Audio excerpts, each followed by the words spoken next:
MS Dhoni అయితే IPL 2024 తర్వాత ఒక ఇంటర్వ్యూ అయితే ఇచ్చాడు గైస్.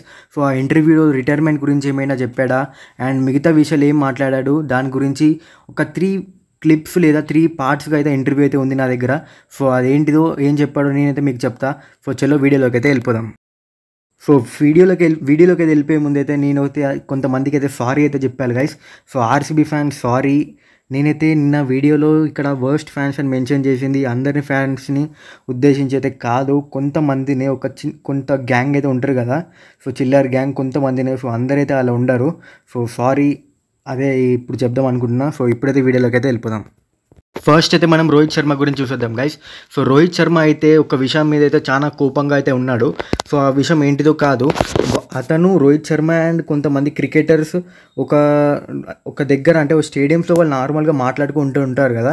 సో వీళ్ళు వాళ్ళ ఫ్రాంచైజీ ఇన్స్టాగ్రామ్ అడ్మిన్స్ ఏం చేస్తారంటే అప్పుడు వాళ్ళ వీడియోస్ రికార్డింగ్, వాళ్ళ ఫోటో రికార్డింగ్ చేస్తూ ఉంటారు కదా.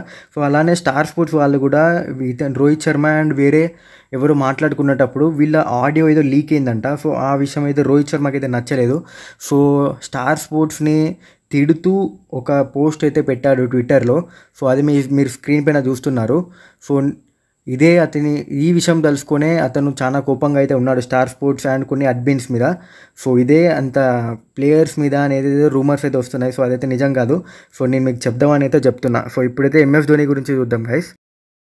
సో ఫస్ట్ బిట్ అయితే ఇదే గైస్. సో ఇక్కడ ఎంఎస్ ధోని ఏం చెప్పారంటే, as a leader you have to earn the respect from the people. You don't command or demand respect, you need to earn the respect. అంటే basically అతను leadership గురించి అయితే మాట్లాడారు గైస్ ఇప్పుడు.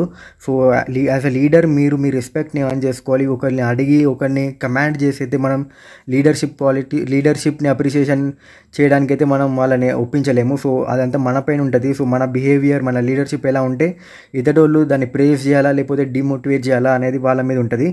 సో ఇదైతే first bit guys. So next వచ్చేసి my connection with CSK. So CSK గురించి అయితే చెప్పాడు ఇందులో. My connection with CSK, it's an emotional connect. It's not like a player who comes, plays a couple of months and goes back home. My strength is the emotional connection. So ఇక్కడ ఏం చెప్తున్నారంటే సిఎస్కేతోని నాకున్న connection ఒక emotional connection. మిగతా player లెక్క నేను వచ్చి పోవడం ఒక కపుల్ ఆఫ్ మంత్స్ అంటే ఒక 2-3 మంత్స్ ఆడి ఐపీఎల్ అవ్వగానే వెళ్ళిపోవడం అది నా కనెక్షన్ కాదు. సిఎస్కేతో ఉన్నది నాకు ఒక ఎమోషనల్ కనెక్షన్ అండ్ అదే నా స్ట్రెంగ్త్. సో ఇదైతే ఒక మంచి స్టేట్మెంట్ మన ఫ్యాన్స్కి అయితే. సో ఇదైతే ఇక్కడ వాళ్ళు మన ట్విట్టర్లో ఒక పేజ్ అయితే సోర్స్ కూడా ఇచ్చింది, దుబాయ్ ఐ అని. సో ఇదే మీకు ఎవరికైనా ఈ ఇంటర్వ్యూ దొరికితే నాకు కమెంట్ సెక్షన్లో లింక్ అయితే పెట్టండి గైస్, నేను చూడాలనుకుంటున్నా.